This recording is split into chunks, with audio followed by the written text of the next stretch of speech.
Alright, so my name is Dan Regan. I'm the lead systems designer at DPS. I'm here to talk about Rejoin in progress.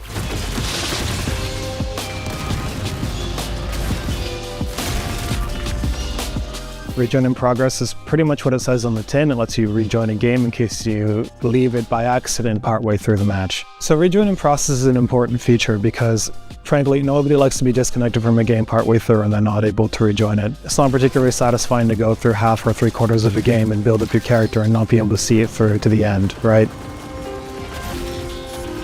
So it's a feature that I think many players tend to take for granted, but does actually have a significant amount of design and implementation work that sits behind it. So making the rejoin in progress feature work behind the scenes is a little complicated. We have to work with a couple of different streams to make it come to reality. So the most important partner that we work with in this case is the backend team. So they're the ones doing a lot of the actual work behind the scenes to make sure that the functionality works as we expect it to. Then we also have to work with the UI team as well, because if a player DCs and then comes back into the game, they need to have some kind of understanding of what's going on, or if they can't reconnect, why not?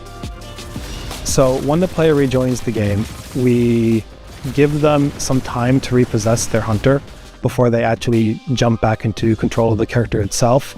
This is an intentional decision on our part because we didn't want players to reconnect to the game, go through the looting screen, and then suddenly find themselves in a firefight not really aware of what's going on. Since we have bot functionality to cover for players while they're gone, this is a chance for them to get back into the game, figure out what's going on, and then intentionally repossess their hunter at a time that they feel is good for them.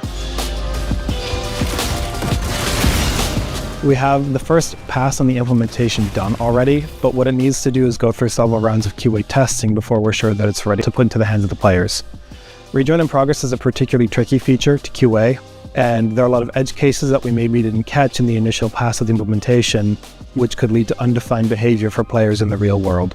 So doing a heavy pass on the QA for Rejoin in progress is going to ensure that when we do get into the hands of players, if they do disconnect for any reason, they're not going to be met with frustrating behavior. Thank you for listening. I hope to bring you more news about what we're working on in the system stream before long, and until then, enjoy playing the game.